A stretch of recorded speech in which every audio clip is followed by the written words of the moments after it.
So guys, ito first tips and tricks natin dito sa Petopia. Parang bug siya. So ito tingnan natin. For example, ito halimbawa may 100 energy ka. 100 energy. So pupunta ka lang sa adventure. Tapos dito, as much as possible, dapat nasa mataas na level ka na para mas malaki yung reward. So ang gagawin natin is i-instant clear natin. Nakalagay dito 100 energy yung bayad. Pero pag clinic natin yan, ayan, makikita mo times 5 yung nakuha nating reward. Pero nabawasan lang ng 25 na energy.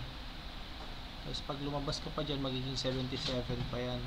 So ayun lang, abuse natin hanggat maaari, because baka kasi maayos na rin yan sa future. Yun lang, thank you.